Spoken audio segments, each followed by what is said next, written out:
Bonjour à tous, soyez les bienvenus à l'église Elim. Vous êtes les bienvenus pour partager la joie du Seigneur, le temps de célébration que nous devons lui apporter en ce dimanche matin. Avec le même cœur, nous voulons le célébrer, l'adorer en esprit et en vérité. Merci Seigneur. Alléluia. Nous couvrons nos têtes, nous lui donnons la première place. Alléluia. Sois glorifié, sois béni notre Dieu, notre roi, pour ton de grâce, ton de bénédiction à notre égard, Seigneur. C'est avec un cœur joyeux, un cœur plein de joie et de reconnaissance que nous t'apportons. Nous reconnaissons, Seigneur, nos louanges, nous t'apportons, mon Dieu, mon roi, tous les bienfaits que tu nous accordes encore en ton Fils Jésus. Merci pour ta fidélité.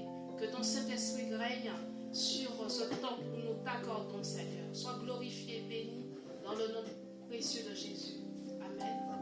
Alléluia. Chantons, célébrons notre Seigneur avec notre frère Jean-Luc et Patricia aussi. Merci Gladys. Bienvenue à Elim. Très heureux de parler avec nous ce matin. Pour louer notre Seigneur, on va tous se lever s'il vous plaît. Amen. Alléluia. Merci Seigneur.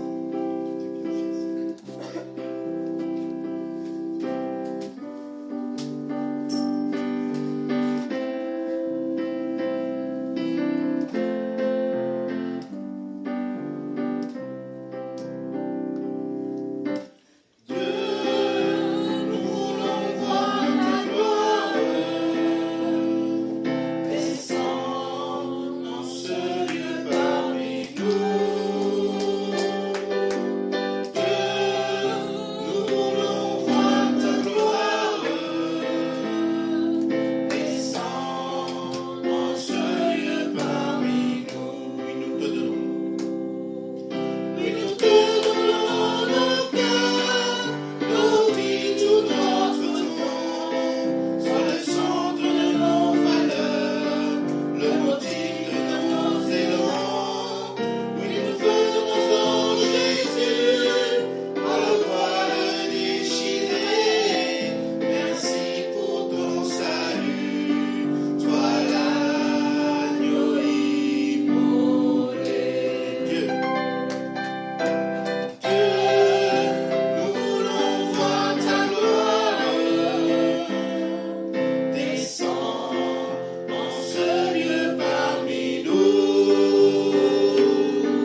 notre chant, nos offrandes, Seigneur, nos cœurs réjouis par rapport à tes chants, Seigneur. Et Seigneur, tu connais nos cœurs, Seigneur, ce matin encore. Alléluia.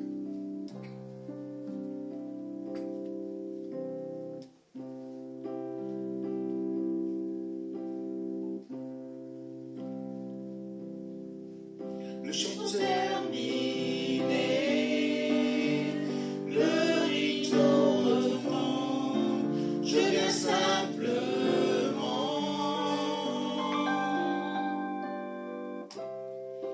porter mon offrande, car j'ai le désir de réjouir ton cœur. J'apporte plus qu'un beau chant, chanter ne suffit pas pour répondre à ton appel.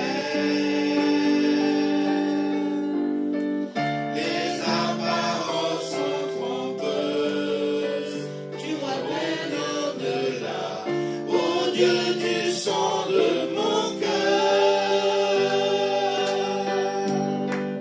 Je reviens au cœur de la louange, de centrer sur toi, Jésus. Oui, je renonce à tous mes faux semblants pour tout centrer sur toi, Jésus. Voix d'éternité.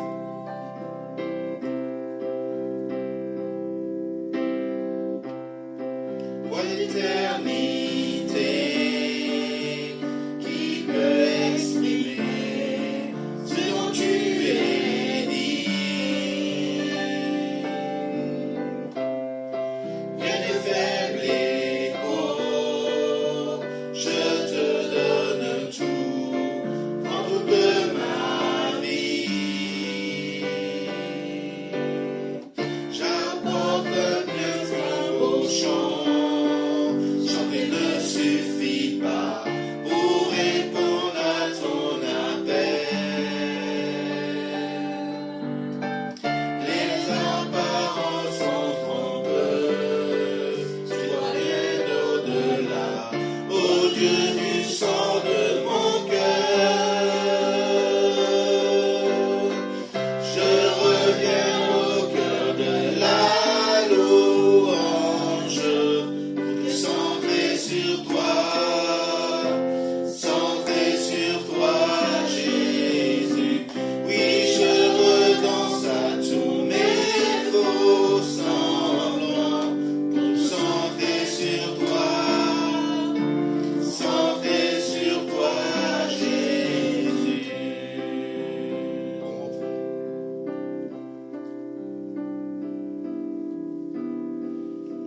Le chant terminé, le rite retournant, je viens simplement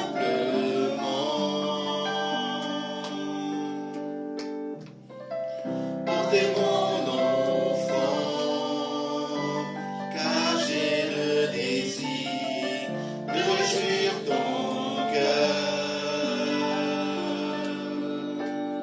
J'apporte plus un beau chant, chanter ne suffit pas pour répondre à ton appel.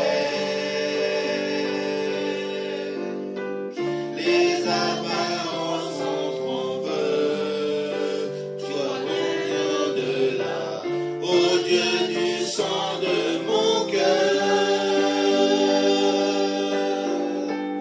Je reviens au cœur de la louange, pour te centrer sur toi, Jésus. Oui, je renonce à tous mes faux semblants, pour te centrer sur toi,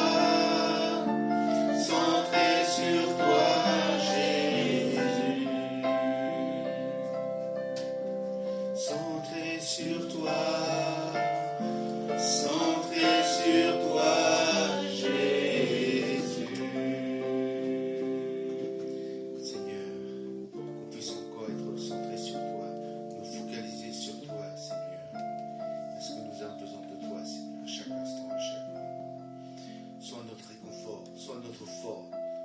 Sois notre abri, Seigneur, qu'on puisse être dans ta maison, Seigneur, en sécurité. Alléluia. Merci, Seigneur. Seigneur, tu es saint. Tu es 3 fois saint, Seigneur. Et à jamais, tu es saint, Seigneur. Nous avons de chanter, de louer, Seigneur, encore ce matin, Seigneur, parce que tu es saint. 3 fois saint.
Tout le peuple crie, tu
chanter le premier chant, juste le refrain.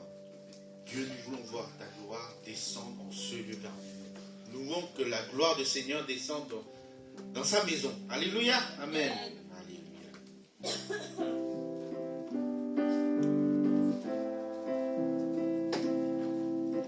Dieu, nous voulons voir ta gloire descendre en ce lieu parmi nous. Dieu, nous voulons voir ta gloire descendre en ce lieu parmi nous. Dieu, nous voulons voir ta gloire descendre en ce lieu parmi nous. Dieu, nous voulons voir ta gloire descendre en ce lieu parmi nous. Je vais prier pour les enfants. Merci Seigneur. Nous voulons voir ta gloire resplendir dans nos vies, Seigneur. Dans ce lieu qui est ta maison, Seigneur. Vraiment, Seigneur, que tu puisses nous bénir chacun d'entre nous, Seigneur. Peut-être nous passons par des moments difficiles, Seigneur, par des tribulations, par des épreuves, Seigneur. Mais nous savons que tu es là à chaque instant, à chaque moment, pour nous épauler, Seigneur. Pour nous relever, pour nous donner de l'espérance et un avenir. Merci encore, Seigneur, pour toutes tes promesses. Seigneur, je te demande de bénir ceux qui ont pu donner pour ton royaume, Seigneur. Et aide ceux qui n'ont pas pu donner à donner par la suite, Seigneur. Tu nous as montré l'exemple, le chemin, Seigneur. Qu'on puisse prendre ton exemple, Seigneur. Tu as dit qu'il y a plus de joie de donner que de recevoir, Seigneur. Aide-nous, Seigneur, à donner pour ton royaume, pour que cette bonne nouvelle soit pas seulement pour nous, Seigneur, et qu'il puisse être partagé par les personnes qui ne te connaissent pas, Seigneur, à travers nos offrandes, à travers toutes les personnes qui sont en charge de toutes ces distributions, Seigneur.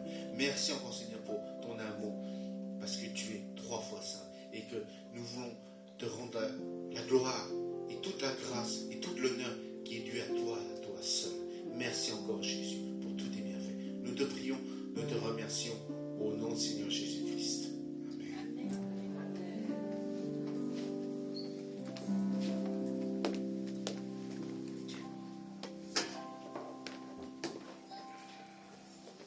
Merci à notre frère Jean-Louis. Bonjour à tous et soyez encore les bienvenus à l'église, que vous soyez en présentiel ou en distanciel. Vous êtes les bienvenus dans la maison du Seigneur. Et nous avons quelques rendez-vous pour la semaine. Merci Gabriel. Alors, ce premier rendez-vous, c'est cet après-midi. Donc, l'église Messager d'amour nous invite à participer à leur culte qui aura lieu cet après-midi à 15h à Châtenay-Malabry. Donc, les personnes qui sont disponibles pour s'y rendre, vous voulez voir la sœur Cathy pour partir ensemble. Je ne sais pas à quelle heure vous pouvez partir, mais on va partir mais 1h40. Donc, d'accord. Ok. Donc, voilà, c'est dit. Prochain rendez-vous, c'est samedi prochain, le 21. Donc, il y a Revival Weekend autour de l'évangélisation. Donc, dans ce que je vois, c'est une union d'églises dont Elim, porte ouverte de Paris, Unité Paris et Church Paris. Donc, l'église, je pense des églises de Paris. Cathy, je ne connais pas. Vous pouvez préciser. En fait, il y a une vidéo, on a mis la vidéo.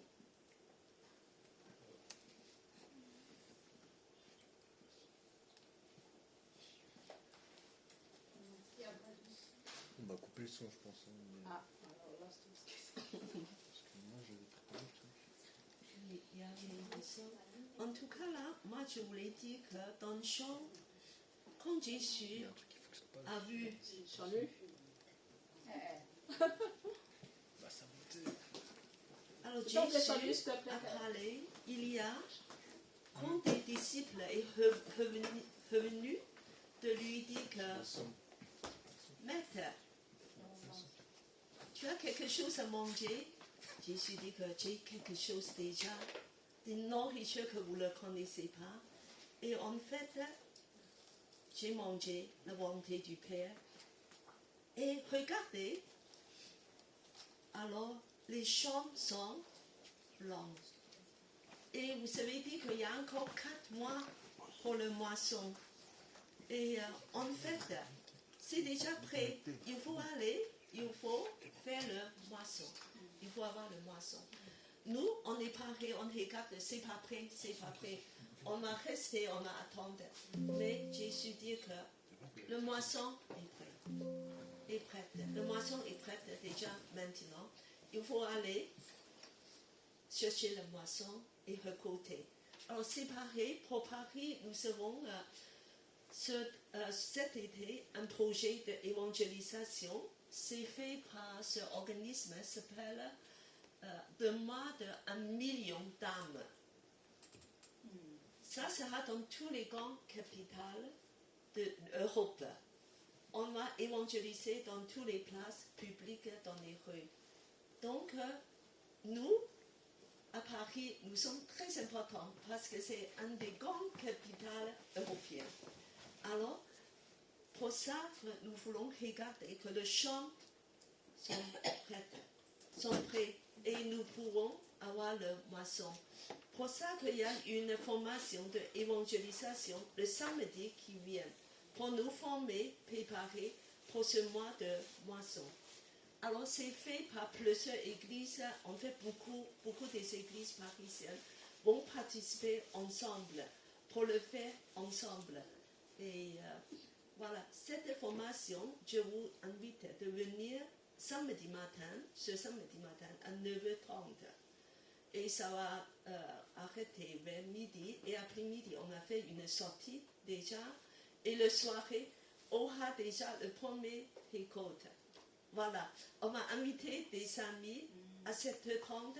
On aura une réunion de réveil. Alors c'est le partage de l'évangile. Donc samedi soir, si vous avez des amis, des gens, invitez-les de dire qu'il y a quelque chose, il y a une soirée pour partager l'évangile. Donc je laisse annoncer le samedi 21 mars, on se retrouve tous à l'église Elim. Il est temps que la France s'unie et c'est pour ça avec Unite Paris, nous allons avoir une journée complète de formation avec évangélisation, enseignement sur les discipulats, enseignement sur l'évangélisation et pour tout finir avec une soirée de réveil. Je serai là, je vais apporter un message puissant et j'espère que toi aussi, on se voit là-bas pour une soirée de réveil puissant. Amen. Donc c'est un mouvement européen fait par Awakening Europe. Donc on va se préparer pour la moisson. Il y a une formation et après le parcours. Alors juste dire que le parcours c'est la semaine prochaine. On sera sur le chapitre 8 l'évangile selon Marc. Voilà, c'est surtout les leaders et co-leaders à préparer. Donc c'est bon. Le suivant. Je crois que c'est un peu près.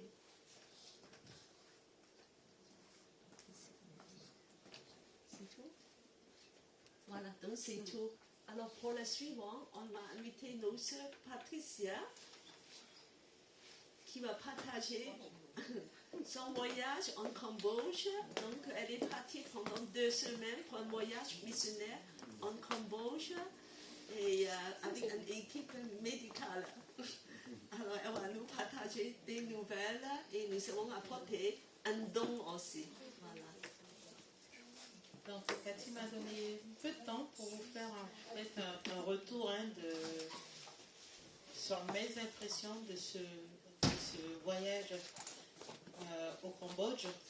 Donc pour ceux qui le savent déjà, c'est pas mon premier voyage puisqu'il y a plusieurs années de cela, j'ai déjà eu l'occasion d'aller au Cambodge et même d'y travailler avec des populations défavorisées du Cambodge. Ne lance pas maintenant. Et lors d'un échange avec le pasteur Sokier qui vient régulièrement à l'église Elim, il nous a fait part son habitude de retourner au Cambodge parce qu'il est lui-même originaire du Cambodge pour soutenir des églises au Cambodge. Donc j'ai saisi cette opportunité pour l'accompagner. Et en fait, ce voyage s'est déroulé en été. Nous étions 5, donc le pasteur Soki et son épouse, Sour, le docteur Benoît et son épouse Françoise et moi-même. Donc ce voyage s'est fait quand même avec une préparation de prière, ça c'était très important. Je pense qu'on a appris à se connaître plusieurs mois à l'avance dans la prière. Et le séjour s'est déroulé de façon assez extraordinaire puisque nous avions été accueillis et conduits tout au long du séjour par un pasteur cambodgien, le pasteur Ta, et son épouse et sa famille, donc qui nous a conduits pendant toute la durée de ce séjour. Donc quelles sont mes impressions de ce séjour? Ce sont des impressions qui sont très fortes, qui remuent pour la bonne raison que j'ai retrouvé, pas dans la même région du Cambodge, parce que moi à l'époque j'étais dans le sud du Tonlé Sap, et là nous avons été dans le nord du Tonlé Sap. Donc le Tonlé Sap c'est quoi? C'est un grand lac d'eau douce, le plus grand lac d'Asie du Sud-Est, l'un des plus grands lacs d'eau douce du monde. Et sur ce lac vivent des populations, majoritairement des Vietnamiens, dont certains sont encore apatrides. Et j'ai envie de dire que ce sont des personnes qui sont pauvres, vraiment très pauvres, et qui vivent au bord du lac parce qu'ils n'ont nulle part d'autre où aller, puisqu'ils ne sont pas nécessairement reconnus par le gouvernement cambodgien. Ils ne veulent pas retourner au Vietnam. Donc ils sont là, ils ont posé leur maison là, sur l'eau, au bord du lac, et voilà, ils survivent, ils vivent comme ils peuvent. Mais moi, ce qui m'a marqué dans ce village flottant, c'était une foi, et une foi extraordinaire. C'est-à-dire que dans leur dénouement, ils ont accueilli Jésus dans leur cœur, et ils ont la ferveur, une ferveur comme moi j'en ai peu vu dans les églises ici, malheureusement. Et ça m'a vraiment encouragée. Et j'ai partagé des témoignages avec certains d'entre eux, notamment un couple de pêcheurs qui nous ont expliqué comment ils sont venus à Jésus. C'était au cœur d'une tempête. Parce qu'il faut savoir que le Tonlé Sap, c'est un lac qui est grand comme un océan. Et quand ils vont à la ville, pour quelle que soit la démarche qu'ils ont à faire ou qu'ils vont pêcher, mais des fois ils essuient des tempêtes, et ce sont des tempêtes qui sont les mêmes que celles qu'on peut rencontrer en pleine mer. Et lors d'une tempête, ils ont fait naufrage. Et ils étaient tous les deux dans l'eau. Il n'y avait personne. Et ils ont crié à Dieu. Ils ont dit, Dieu, si tu existes, sauve-nous et nous te donnons notre vie. Et l'épouse me racontait, disait, elle a murmuré la prière dans le vent. Et elle a vu son frère arriver pour les sauver. Et quand elle a demandé à son frère, mais il m'a dit, oui, j'ai entendu ton appel. Donc c'est vraiment Dieu qui avait agi à ce moment-là. Et depuis ce jour-là, non seulement ils ont donné leur vie à Jésus, et ce sont des membres actifs de l'église du Tonlé Sap. Alors l'église, c'est une église flottante. Donc c'est une grande plateforme au milieu du lac, au niveau de nulle part. Et le pasteur Ta, que vous voyez sur la photo, donc c'est lui, a donné sa vie pour pouvoir conduire cette église. Donc plusieurs fois par semaine, il va sur cette église qui se situe à 1 heure, 2 heures en bateau, suivant le bateau qu'on a, pour pouvoir conduire son berger à l'image de Cathy. Et tous les dimanches, quel que soit le temps, il va faire son culte à l'église. Donc nous avons essayé d'optimiser ce séjour, puisqu'avec le docteur Benoît, nous en avons profité pour ausculter les gens du village. C'est la vidéo que Cathy vous a montré quand moi j'étais encore au Cambodge. Donc c'était une journée particulière, c'était notre premier déplacement sur l'église. Il y a beaucoup de villageois qui sont venus voir le docteur. Donc moi j'étais chargée de prendre le nom, l'âge et consort. Son épouse faisait les premières mesures, la tension et autres. Et lui, il faisait l'auscultation. J'ai trouvé ça très enrichissant, c'était vraiment une première pour moi. j'ai envie de dire que ça m'a donné le goût pour la mission. Et le dimanche d'après, donc on a participé au culte, et là, on a été au culte au milieu d'une tempête. Le pasteur Sokier, qui va tous les ans là-bas, nous a dit qu'il n'avait jamais vu ça. On a été secoués, on a été mouillés, et moi j'ai trouvé ça vraiment excitant, puisque moi je suis de l'eau. Mais j'ai pris toute la mesure de l'engagement de ce pasteur, qui non seulement il y va par tout temps, il prend des risques, puisque pendant la tempête, le moteur du bateau s'est cassé, et c'est Dieu qui nous a conduits juste à l'église. Et au retour, on a dû prendre un plus petit bateau pour entrer à Siamri. Voilà, c'est ce que je voulais partager avec vous. Donc j'ai revu ce pays, je dirais, plusieurs décennies après. À l'époque, c'était juste après la guerre de Khmer Rouge. Le PNUD avait pacifié un peu la région, et moi, ma mission, c'était de travailler avec des populations dépassées, notamment des apatrides, pour pouvoir les accompagner dans leur réinsertion. Et je travaillais avec des pêcheurs. Donc, et moi, mon travail à l'époque, c'était de les accompagner pour relancer une activité piscicole. Donc, avec les produits, il n'y avait plus rien, ils sortaient de la guerre. Donc, on devait retrouver des ressources premières, du poisson fourrage, du sang de riz pour faire de l'aliment pour poissons, pour qu'ils puissent avoir des poissons toute l'année. Et des décennies après, j'y retourne pour faire des pêcheurs d'eau. Voilà. Donc, ce que je voulais témoigner également, partager avec vous, c'est que le don de l'Église Elim est vraiment précieux. Précieux parce que ça aide réellement, concrètement, les gens de cette Église.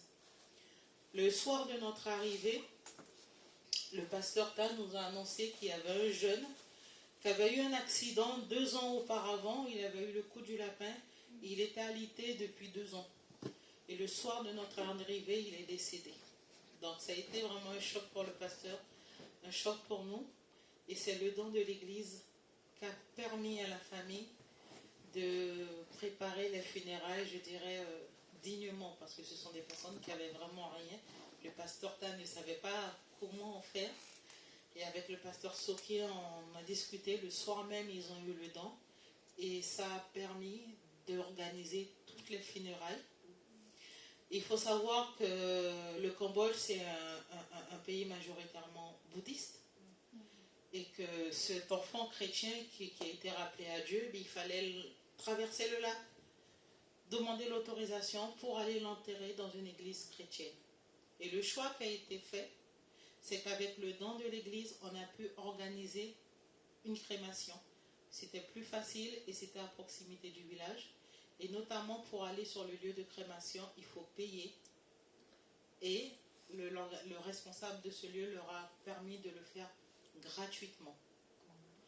Et pendant toute la veillée, la célébration, les autres personnes du village qui, eux, n'étaient pas chrétiens, ont vu ce que c'est que la communion fraternelle à travers l'épreuve, l'amour à travers l'épreuve, et certains depuis se sont convertis.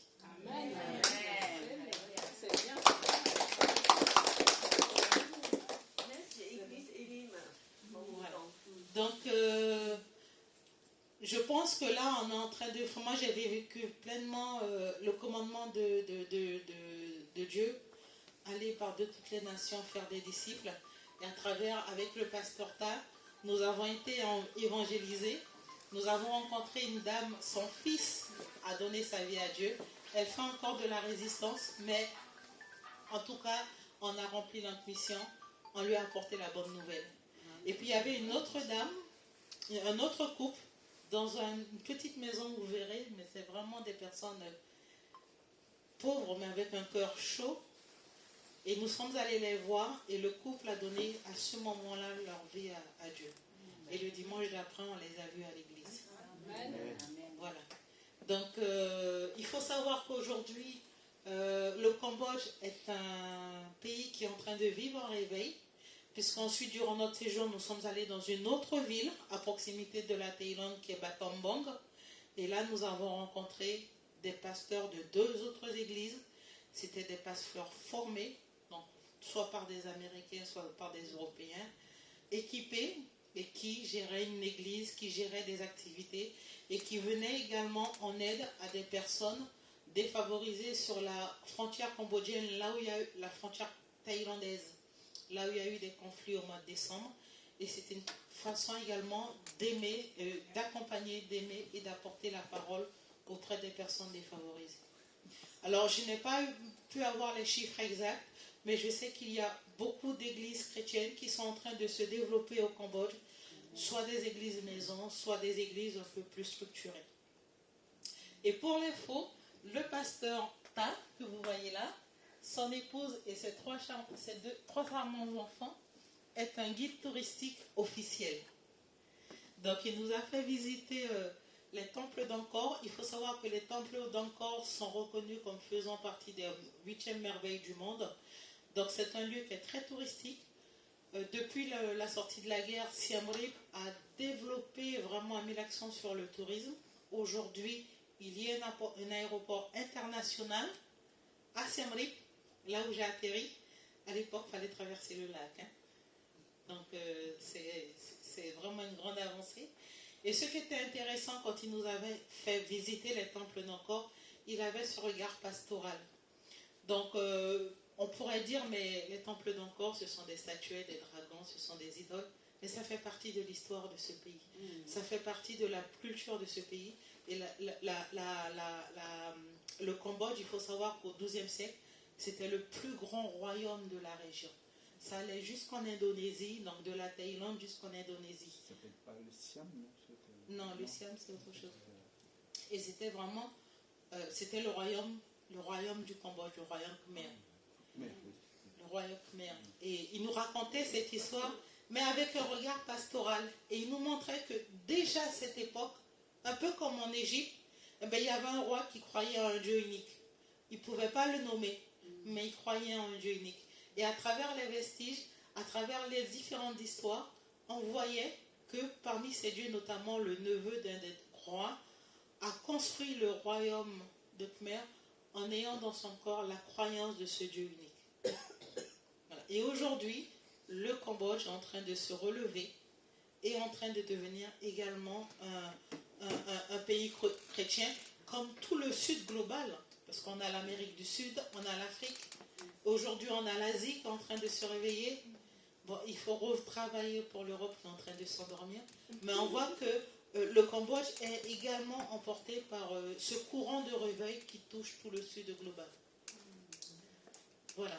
Qu'est-ce que je peux partager d'autre avec vous? C'est déjà pas mal.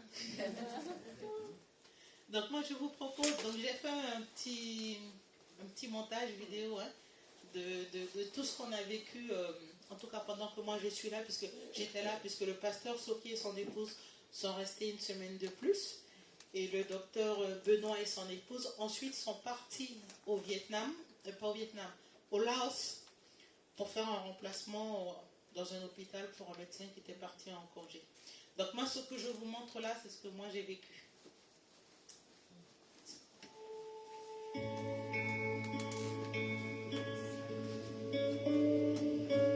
Donc ça c'est le pasteur Benoît, son épouse Françoise, les enfants du pasteur Ta, l'épouse du pasteur Sokié, l'épouse du pasteur Ta, et le pasteur Ta. Et là nous partions pour le culte du dimanche avec d'autres chrétiens.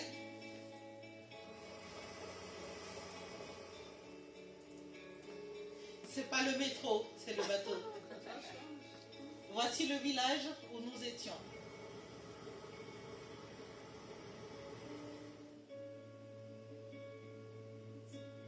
Donc c'est un magasin flottant.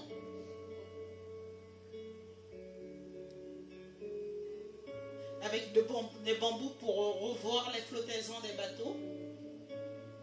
Et là nous sommes sur l'église flottante et nous avons commencé la consultation des soins. Et là, on est en train de louer, de prier pour l'un des membres qui était malade.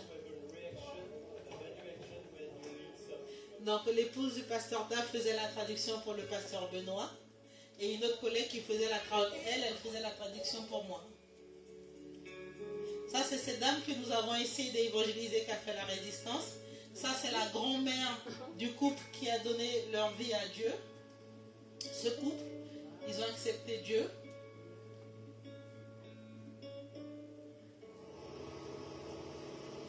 Et là, je crois que nous étions sur le chemin du retour. C'était à la fin de la journée.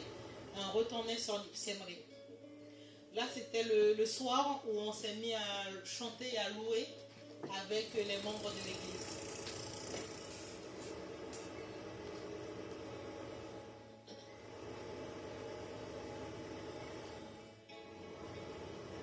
C'est ça un village flottant au Cambodge. Et là, nous sommes sur le chemin du retour. Il faut savoir qu'il y a des sorties touristiques pour voir le coucher du soleil sur le lac parce que c'est extraordinaire. Et là, c'est le pasteur Tan dans son habit de guide touristique qui nous fait visiter les temples.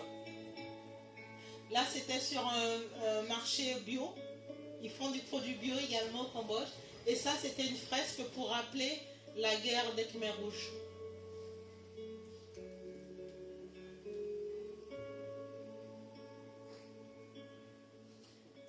Là, c'est le jour où on allait au culte, le matin, et vous voyez, ça souffle. Donc, l'heure du culte, comme ce matin.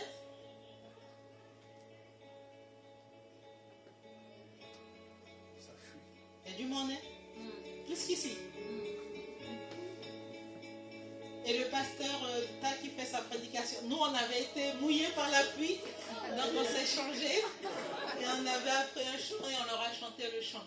Ça, c'est le jeune homme qui est décédé le soir de notre arrivée à Siem Reap. Et là, ils étaient en train de, après la veillée, on l'emmenait sur le lieu de crémation.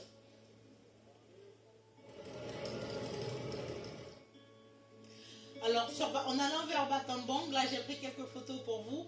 À l'époque, on coupait le riz. Maintenant, ils ont des machines. Et nous avions été visiter une pisciculture d'étang. Et aujourd'hui, on trouve des granulés de poisson.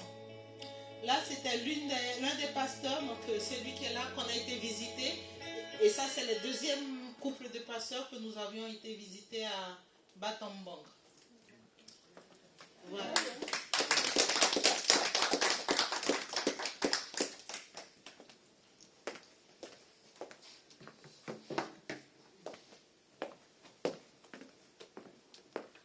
C'est merveilleux, je trouve que et Dieu il veut qu'on soit des pêcheurs d'hommes.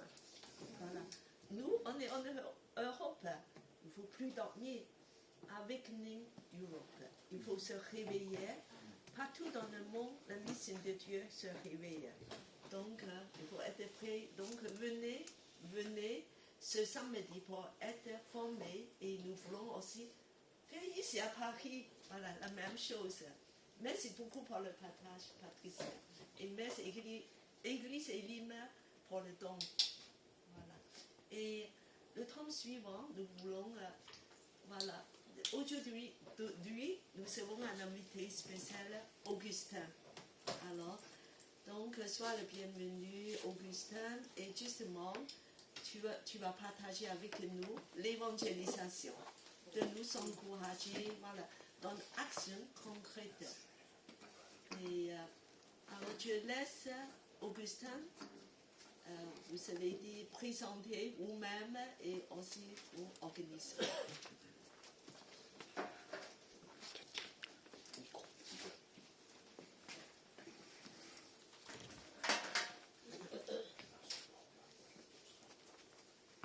Merci. Bonjour. Bonjour. C'est super d'être avec vous ce matin. Je suis dans la joie.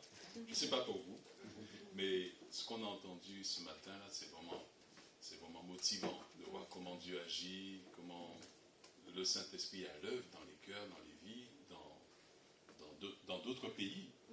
Et vraiment, c'est très, très encourageant. Merci Jésus. Comment vous allez? Vous êtes bien? Vous êtes dans la joie aussi? Amen. On a des raisons d'être dans la joie, parce que déjà on a un message qui est joyeux. L'évangile, c'est un message de joie. C'est le message le plus beau des messages. C'est pour ça que ça s'appelle la bonne nouvelle, parce qu'il n'y a pas d'autre. C'est pas une bonne nouvelle, c'est la bonne nouvelle. Et on a la chance d'être participant à ce que Dieu fait. Alors, je m'appelle Augustin Tarsis. Je suis missionnaire avec une mission qui s'appelle France Vie, qui est une branche d'une mission un peu qui est plus grande, une mission internationale qui s'appelle World Team. Je crois, si je ne me trompe, que World Team, ils ont aussi des missionnaires au Cambodge. C'est à vérifier, mais il me semble. Et donc nous, ce qu'on fait à Paris et en région parisienne, avec cette mission, on est des implanteurs d'églises, on lance des églises. Et donc je suis avec une équipe à Paris dans le 15e. Je suis pasteur avec une équipe pastorale et on essaye d'atteindre notre quartier dans le 15e par des activités pour vraiment connaître les gens du quartier et partager l'évangile. Mais le faire de façon, on va dire, relationnelle. Voilà, de façon relationnelle pour vraiment développer des liens avec les gens, faire du bien avec eux. Et donc je fais ça avec cette équipe depuis 8 ans. Voilà, ouais, depuis 8 ans je suis avec eux. Et on partage la bonne nouvelle de Jésus avec les personnes qui viennent à nos activités. Aujourd'hui, on m'a proposé de parler de l'évangile, de l'évangélisation, la pratique, parce que c'est vraiment ce qu'on veut faire. On ne veut pas juste partager l'évangile, mais on veut être des gens qui pratiquent, des praticiens. Et praticien veut dire qu'on le fait régulièrement, ce n'est pas juste une fois par mois. Et je dirais plus, hein, ça devrait être quelque chose qu'on fait au quotidien. Et même qu'on fait naturellement. Parce que souvent, quand on parle de l'évangélisation, les gens pensent qu'il faut se préparer, on va se préparer parce que ça va être difficile.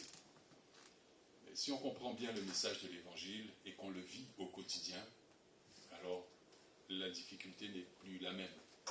Ça devient facile. Et pour commencer, je vais lire un passage qui résume un peu ce qu'on a déjà entendu ce matin, hein, parce que dans les chants, j'ai noté quelques phrases que je vais partager avec vous. Alors, dans Matthieu 28, verset 18, on lit « Jésus s'approcha et leur dit « Tout pouvoir m'a été donné dans le ciel et sur la terre. Allez donc, faites de toutes les nations des disciples. Baptisez-les au nom du Père, du Fils et du Saint-Esprit, et enseignez-leur à mettre en pratique tout ce que je vous ai prescrit. Et moi, je suis avec vous tous les jours, jusqu'à la fin du monde. » Et donc là, déjà, on voit dans le passage, Jésus dit « Tous les jours, je suis avec vous tous les jours, jusqu'à la fin du monde. » Et on voit même dans ce passage aussi, il est dit « Faites de toutes les nations des disciples. » Et c'est déjà la réalité si on regarde. Si vous vous regardez, il y a déjà pas mal de nations là au milieu de nous. On vient pas tous on n'a pas tous les mêmes origines. Et ça, c'est déjà l'évangile qui est déjà à l'œuvre ici, là, en Europe. Et ce qu'on voit aussi, c'est que en France, il y a beaucoup de gens qui viennent, beaucoup d'étrangers, que Dieu permet de venir à Paris et qui vont entendre l'évangile.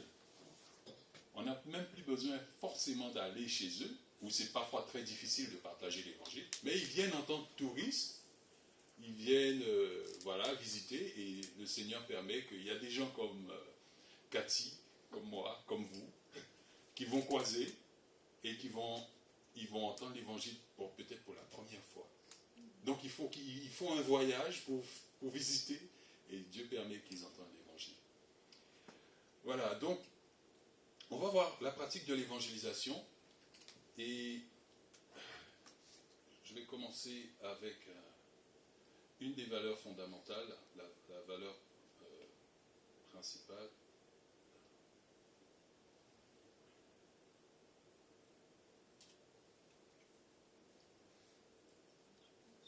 Je ne sais pas si ça marche. Voilà. Mes amis, Dieu cherche des hommes et des femmes qui vont partager l'évangile en prenant en compte la culture. Et qui vont prendre en compte la culture et la sensibilité des gens. Donc c'est bien quand on partage l'évangile d'être conscient qu'on est dans une culture. Parce que tout à l'heure on parlait de la culture.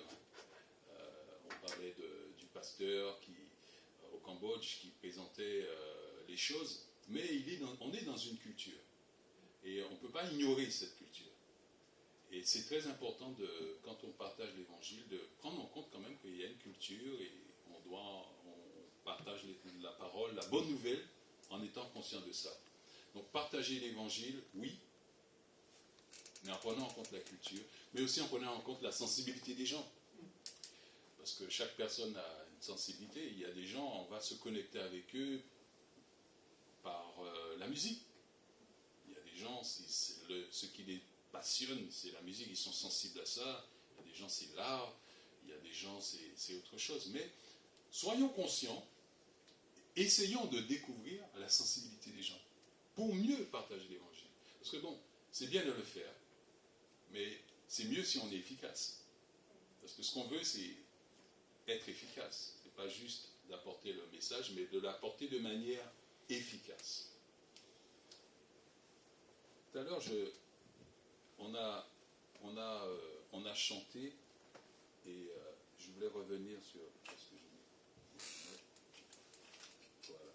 Je voulais revenir sur quelques paroles que j'ai entendues dans le chant. Voilà. Dieu, nous voulons voir ta gloire.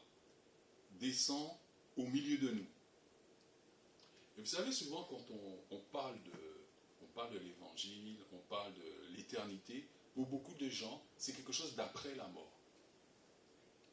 Les gens, ils pensent qu'on dit, voilà, on va avoir la vie éternelle, mais c'est après la mort. Mais en réalité, Jésus a changé les choses. La gloire de Jésus, de Dieu, c'est Jésus. C'est Jésus qui est la gloire de Dieu. Quand on voit Jésus, on voit la gloire de Dieu. Et cette gloire, elle est venue, elle a même habité parmi les hommes. Et Jésus, ce qu'il a fait, il nous a mis en nous cette gloire, ce message glorieux. Et ça, c'est extraordinaire. Parce que on est déjà dedans. On est déjà dans cette éternité. On est déjà dans cette gloire grâce à Jésus. Donc quand on partage l'évangile, on doit être joyeux.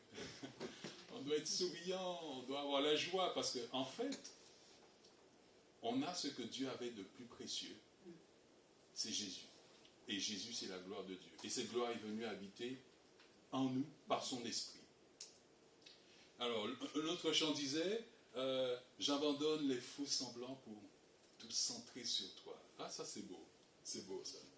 Parce que c'est vrai que souvent à l'église, des fois on fait semblant. Tout le monde veut paraître beau, tout le monde veut paraître un bon chrétien.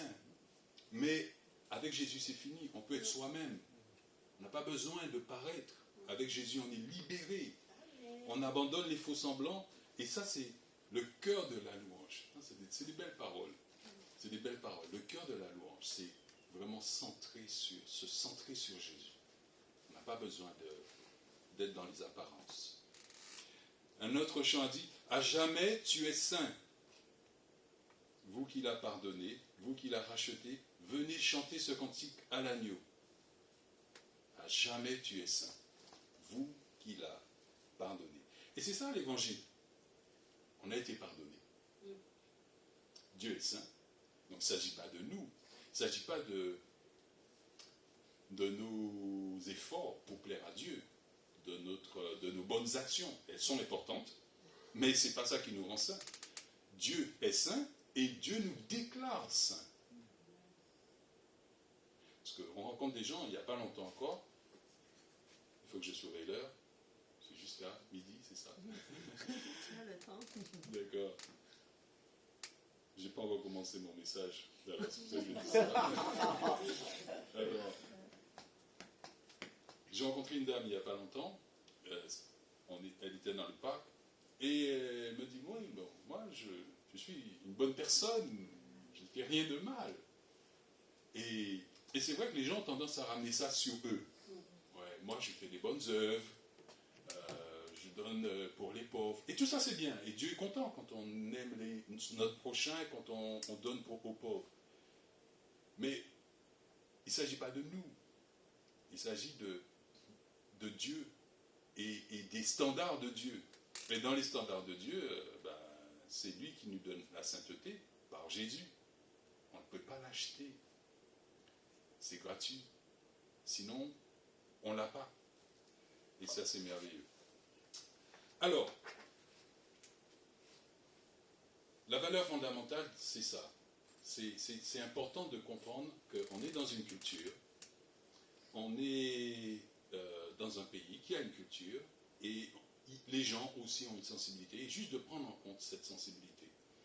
Et aussi, Dieu veut qu'on le fasse de manière avec amour. Avec amour. Et aussi par la puissance du Saint-Esprit. Parce que ce n'est pas nous qui sauvons les gens. C'est la parole et c'est le Saint-Esprit. C'est le message. C'est la bonne nouvelle. Et le Saint-Esprit agit dans les cœurs et les gens se tournent vers Jésus et les gens se convertissent. Mais ce n'est vraiment pas par nos propres efforts.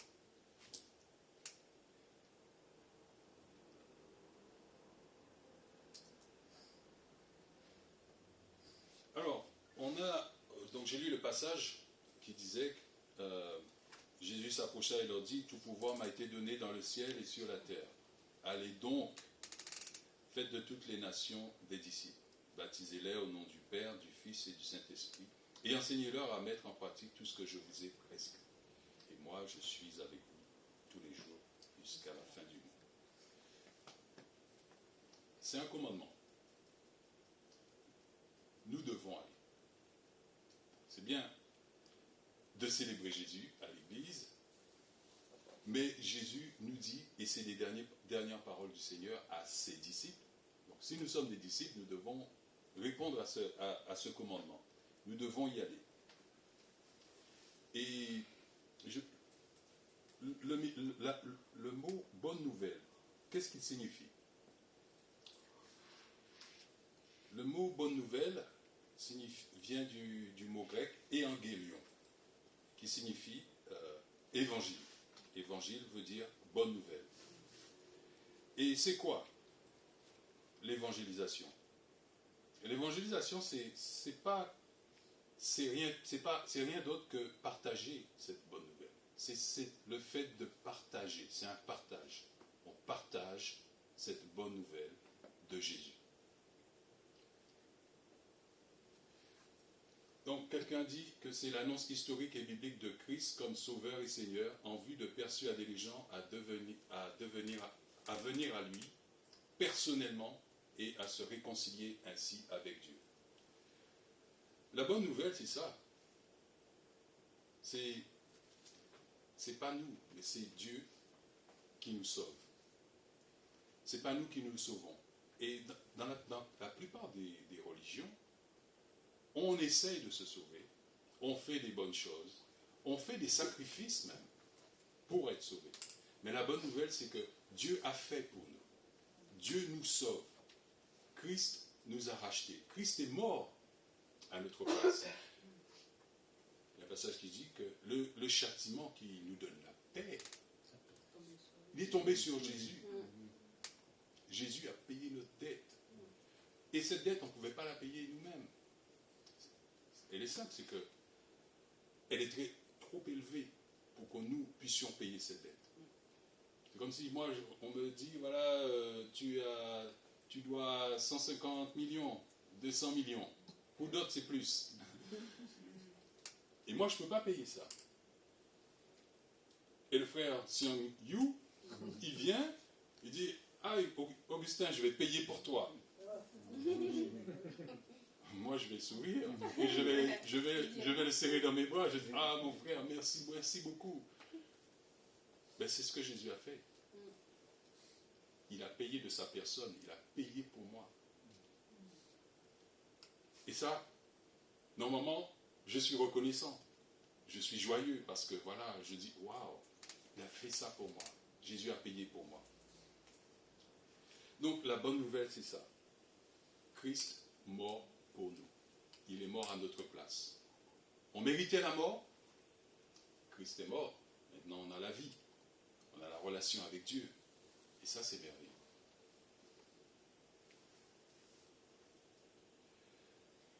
Et c'est quoi un évangéliste? Parce que souvent, quand on est à l'église, on voit l'évangéliste comme quelqu'un qui a un don particulier pour évangéliser. Et c'est vrai. Et souvent, dans l'église, on veut laisser cette partie à quelqu'un qui a ce don. Et beaucoup de personnes hésitent à évangéliser et ne veulent pas aller évangéliser même quand l'église dit voilà, on va faire une sortie d'évangélisation. Et il y a peu de gens qui viennent à la sortie d'évangélisation. Donc, oui, il y a des évangélistes, mais vous savez que dans l'église primitive, évangéliser, ce n'était pas réservé qu'aux évangélistes. Évangéliser, c'était quelque chose que les croyants faisaient de façon naturelle, partager leur foi, partager ce qu'ils avaient vu. Ils voyaient des choses et ils disaient ce qu'ils avaient vu. C'était quelque chose de naturel, qui n'était pas réservé qu'aux spécialistes. Oui, il y a des spécialistes, des gens qui aiment partager la bonne nouvelle et qui le font avec beaucoup d'aisance. Mais ce n'est pas réservé qu'à eux. Pour partager la bonne nouvelle, qu'est-ce qu'il faut? Je vous pose une question. Qu'est-ce qu'il faut pour partager la bonne nouvelle? Pour bien partager la bonne nouvelle? Connaître la parole.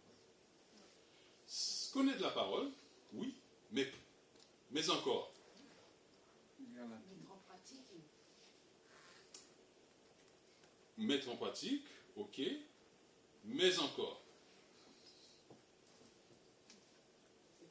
Partager son expérience avec Dieu. Alors j'aime bien ce que tu as dit là. Partager ton expérience. Pour bien partager l'évangile, il faut avoir expérimenté l'évangile. Donc si tu n'as pas expérimenté l'évangile, ça va être difficile pour toi de le faire. Mais quand tu as expérimenté l'évangile, tu peux partager l'évangile de façon efficace parce que tu l'as expérimenté. Et si tu expérimentes l'évangile tous les jours, alors ça devient encore plus facile. Parce que le message, il vit en toi tous les jours. Et ça rejoint le message, le passage qui dit « Je suis avec vous tous les jours ». Mais vous savez, les amis, on a besoin de l'évangile tous les jours. Il y a des personnes qui croient qu'ils ont accepté Jésus, ils ont entendu le message, et puis ils rangent un peu l'évangile de côté. Et ils mettent l'accent sur d'autres passages de la Bible. Et c'est bien, dans la Bible, il y a beaucoup de passages, il faut étudier un peu tout ce qu'il y a dans la Bible. Mais le message principal de la Bible, c'est la bonne nouvelle. Le message le plus important de la Bible, c'est l'évangile. Donc c'est bien d'étudier plein de choses et de lire plein de passages, mais tout pointe vers Jésus. Tout pointe vers la bonne nouvelle. Et tous les jours, en fait, on en a besoin. Tous les jours. Et plus on s'en nourrit, et plus on le vit. Donc c'est vrai que pour certaines personnes, c'est difficile d'aller partager l'évangile. Mais peut-être que l'une des raisons vient du fait qu'on ne s'en nourrit pas suffisamment. Parce que si on s'en nourrit quotidiennement, cet évangile va vouloir sortir de nous. On va vouloir le partager parce que c'est la bonne nouvelle. C'est une bonne nouvelle. Il n'y a pas d'autre nouvelle comme celle-là. Donc je vous encourage à vous approprier la bonne nouvelle chaque jour, d'être reconnaissant pour ce que Dieu a fait.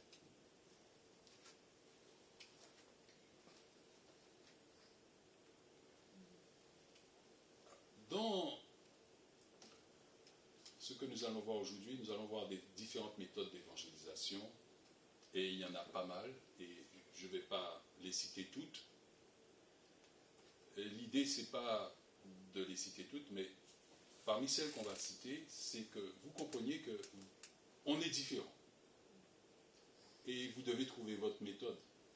Parce qu'il faut y aller. Jésus a dit aller. Donc tu dois trouver la méthode qui marche pour toi. et tu y vas. Parce que tu dois y aller. Jésus a dit, allez. Donc, nous devons y aller. Et pour cela, on va trouver la méthode qui marche pour nous. Donc, dans l'évangélisation, on a parlé du Saint-Esprit. Le Saint-Esprit, il nous aide dans l'évangélisation. On n'est pas seul. On n'est pas seul. C'est pour ça qu'on a besoin de prier avant d'aller. On a besoin de la prière parce que le Saint-Esprit travaille dans la prière et on a besoin du Saint-Esprit. Et donc on n'est pas seul. Je me rappelle, je faisais une sortie d'évangélisation, j'étais à la Guadeloupe, j'étais avec un frère, on sortait chaque semaine, on allait faire l'évangélisation à la place de la Victoire. Et on avait vu un groupe de jeunes. Alors, a priori, de prime abord, on ne serait pas allé vers eux par rapport à voilà, comment ils étaient. Bon. Mais on est allé. Et ces jeunes que moi, je ne pensais pas qu'il allait se passer quoi que ce soit, parce que de mon point de vue humain, peut-être déjà je jugeais.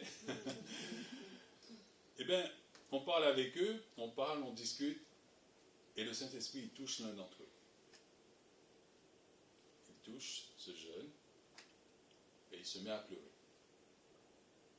Il pleure, et il pleure, et il continue, et ça étonne ses amis, parce que bon, certainement c'était un dur, voilà, quand on les voyait, ils avaient l'air des gars assez durs. Ils sont restés étonnés, ils ont même rigolé de lui. Parce que certainement, ce n'est pas l'image de leur ami qu'ils avaient. Et ils ont rigolé, mais lui, il était tellement touché par le Saint-Esprit qu'il ne s'est pas arrêté. Il a pleuré. Le Saint-Esprit l'a touché.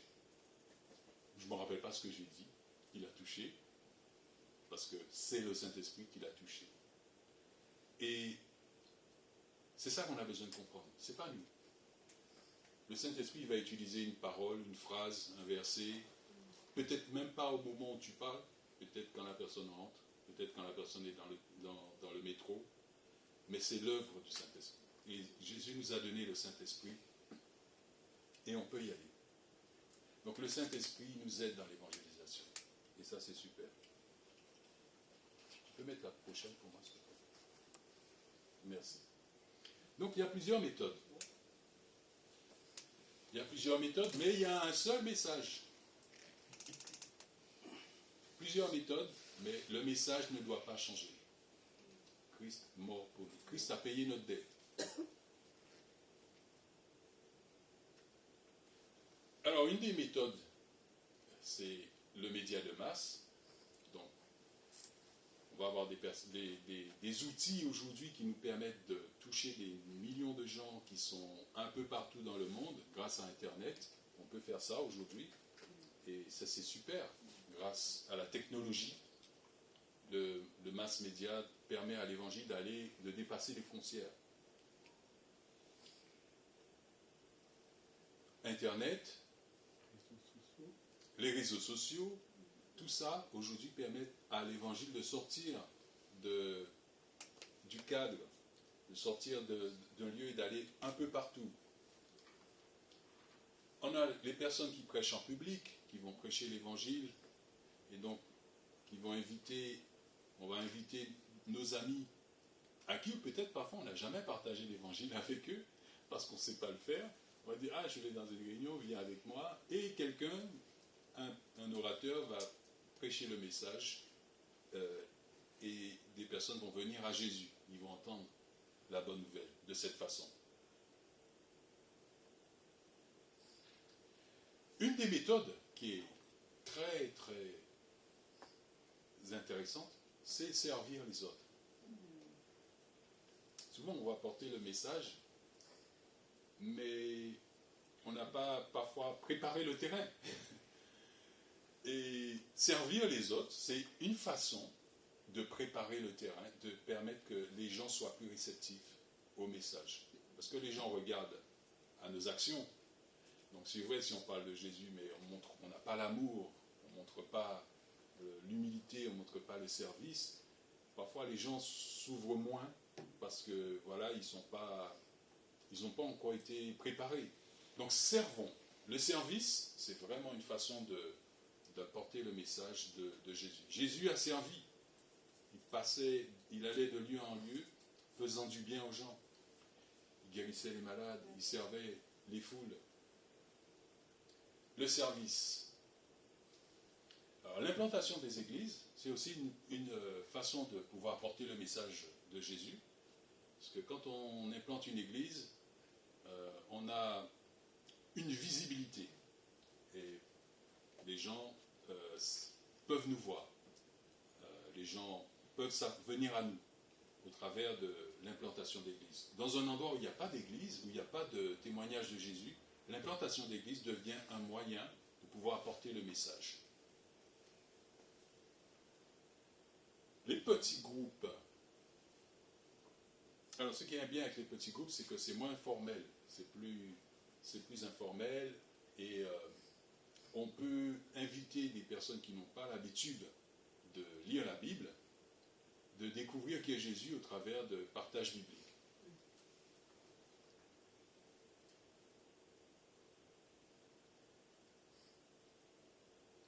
L'évangélisation personnelle.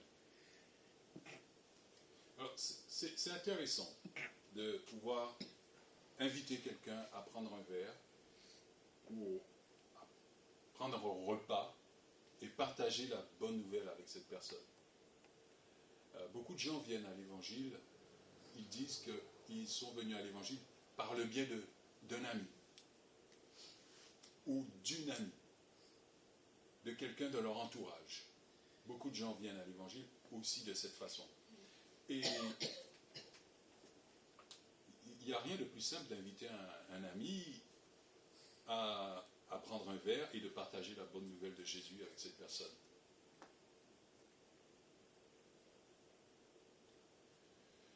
Alors, dites-moi, qu'est-ce que vous utilisez vous comme méthode?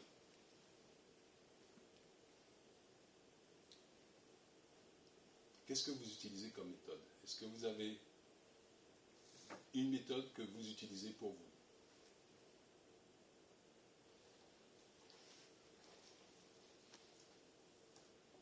Bon, ça peut être une méthode que je n'ai pas citée ici, parce qu'il y en a d'autres. Hein. Mais qu'est-ce que vous utilisez comme méthode? Est-ce qu'une personne... Vas-y mon frère. Oui. Pour moi, c'est par exemple, j'ai une carte postale à la maison.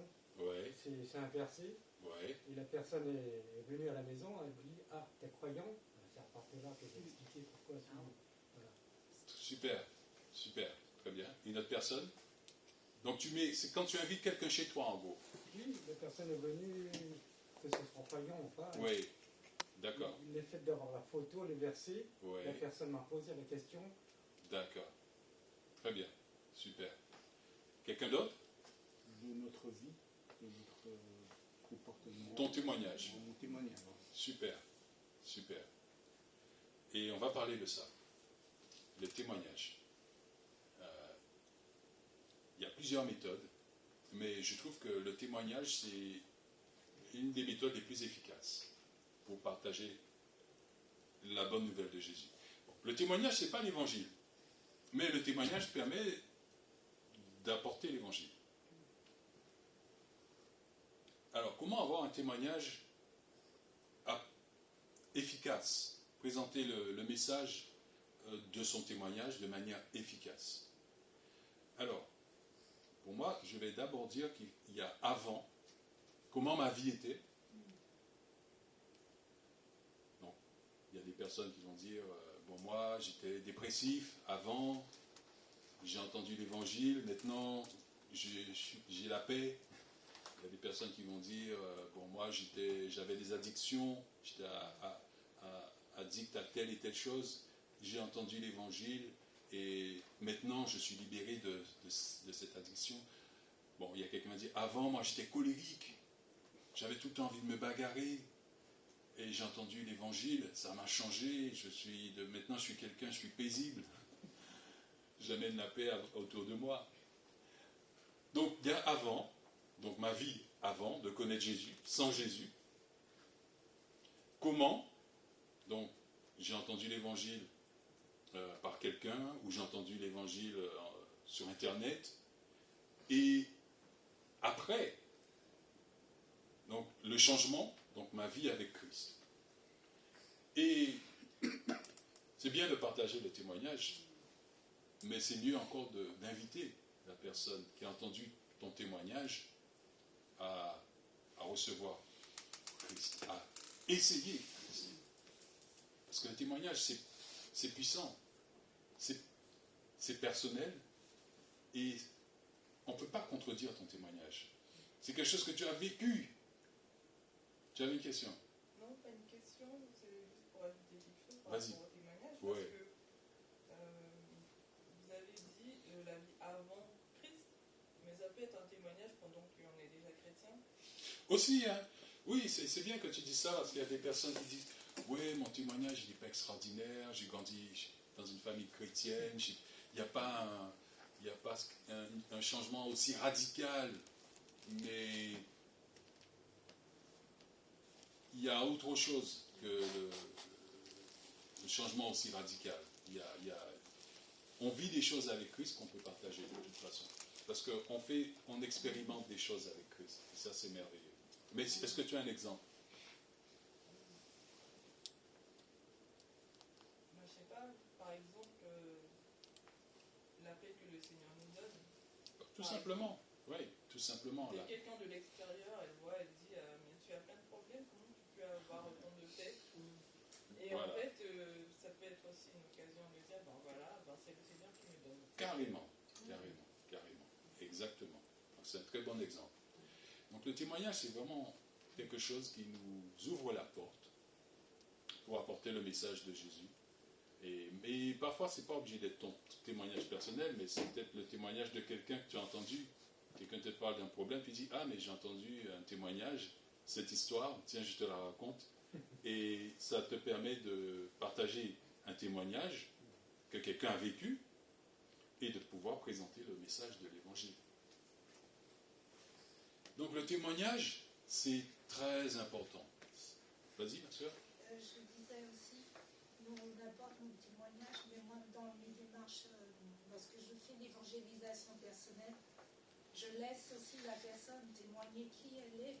Et je pense qu'il est important d'écouter son parcours pour pouvoir apporter justement cette parole et dire voilà, j'ai entendu ce que tu as dit, Christ t'a pas abandonné, puisqu'aujourd'hui je suis là, je te témoigne Christ. Donc moi j'apporte pas, je me précipite pas en tout cas de me hâter à témoigner mon parcours, mais moi c'est assez particulier, mais ici les membres de l'Assemblée ils savent que j'évangélise mais les SDF. Donc forcément moi je suis pas venue pour parler de moi. Je laisse l'autre s'exprimer. Des fois, il ne s'exprime pas. On peut passer une petite journée ou on peut passer quelques heures ensemble sans que toutefois cette personne témoigne de qui il est, de qui elle est. Mais moi, je laisse surtout la place à cette personne de s'exprimer. On a tendance à se hâter en qualité de chrétien, dire moi, Jésus m'a fait ci, Jésus m'a fait ça. Mais pour les SDF, les sans domicile, c'est assez particulier. Tout à fait. Et c'est vrai qu'on peut souvent se hâter de parler de soi et ne pas laisser les gens parler d'eux. Et c'est mieux, c'est plus efficace quand les gens parlent d'eux et nous donnent l'occasion de partager ce que Jésus fait et est capable de faire en écoutant leurs témoignages. Parce que souvent, quand tu écoutes les témoignages des gens et des SDF, ils sont passés par des choses tellement difficiles et ça les a amenés dans la rue. Mais en écoutant leurs témoignages, on peut leur donner justement de l'aide, une écoute. Déjà, souvent, ils ont besoin d'une écoute. Et partager ensuite avec eux quelque chose que Dieu a fait pour nous. Comment Dieu nous a aussi aidés dans les épreuves et les difficultés. Alors, ce qui est bien avec le témoignage, c'est on peut le donner en 1 minute. On peut le donner en 1 heure. Le témoignage, on peut l'adapter. j'étais perdu, Jésus m'a sauvé, j'étais dans ça, Jésus a changé. Mais on peut donner plusieurs étapes, on peut l'allonger, même en plusieurs heures si on veut. Donc, le témoignage, vraiment, c'est quelque chose qu'on peut adapter et on peut le donner en très peu de temps. Donc, n'oubliez pas le témoignage. Vous avez tous un témoignage et même des choses qui paraissent minimes, elles ne le sont pas en réalité. Pour nous, parfois, c'est tellement évident, mais en réalité, c'est le Saint-Esprit qui a fait ces choses dans nos vies et on peut partager notre témoignage. Alors, je vous encourage à le faire, à apprendre à le faire. Essayez de partager vos témoignages avec quelqu'un cette semaine. Prenez peut-être 1 minute pour le faire, pour le pratiquer. Ma vie avant, j'étais comme ci, comment j'ai rencontré Jésus, voilà maintenant comment je suis devenu. Et essayez de le faire cette semaine. Partagez vos témoignages. Donc ça peut être 1 minute, 3 minutes ou plus. Donc, je fais partie j'ai créé un groupe qui s'appelle Paris Jésus t'aime.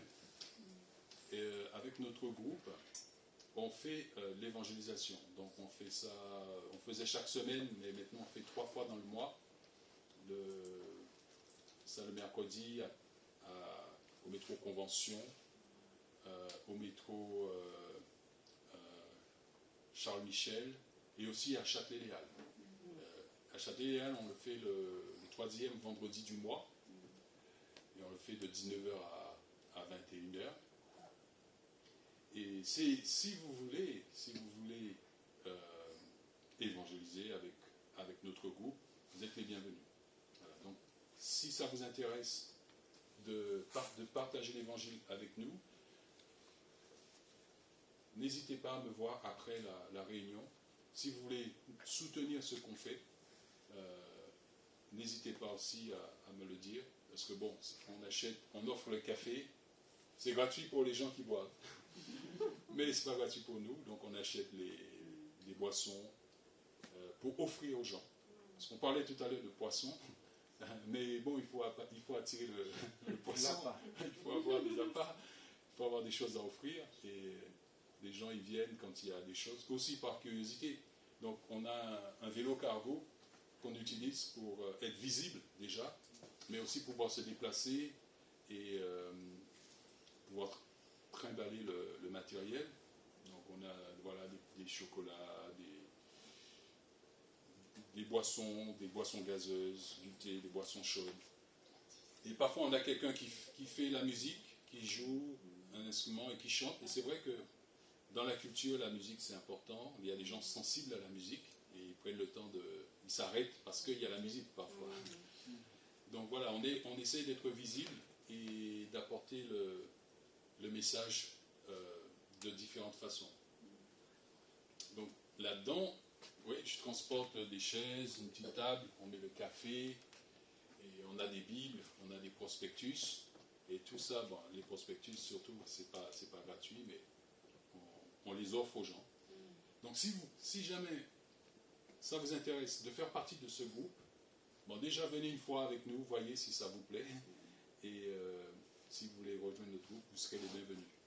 Alors merci pour l'invitation, Cathy, et j'espère que vous allez pouvoir pratiquer. Déjà la semaine prochaine, vous allez avoir une sortie d'évangélisation, mais faites-le en sachant que vous avez quelque chose à offrir, parce que l'évangile c'est vraiment un cadeau. Jésus a dit à la femme samaritaine, si tu savais le cadeau de Dieu, tu lui demanderais toi-même. Donc voyons l'évangile comme un cadeau. C'est un cadeau. C'est quelque chose, c'est un plus qu'on donne aux gens. Et même si les gens ne le savent pas, c'est un cadeau de Dieu. Donc on ne peut pas non plus le forcer. Ceux qui vont le prendre, tant mieux. Ceux qui ne vont pas le prendre, tant pis. Ils ne l'ont pas pris, tant pis pour eux. Parce que aux yeux de Dieu, c'est un cadeau d'une valeur inestimable.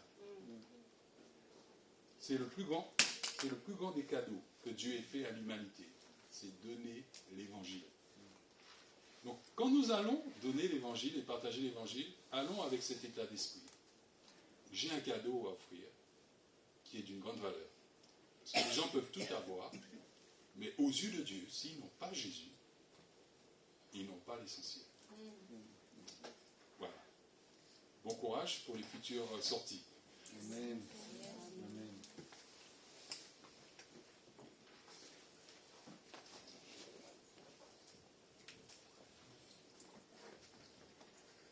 Merci beaucoup, Augustin. Donc, c'était une invitation pour nous. Ça, c'est bien.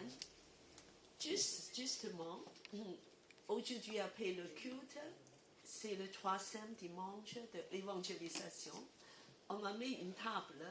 On a déjà fait savoir le quartier qu'ici, on distribue des cadeaux. Voilà, j'invite tous, sauf des gens de la louange qui fait la répétition, de la louange qui doit rester ici. Donc le reste des personnes voilà, c'est le frère Dieudonné, voilà, et aussi Jeanne. Alors, on va organiser une table de commencer de distribuer les cadeaux. Voilà, tous les 3e dimanches, Élie m'a fait ça.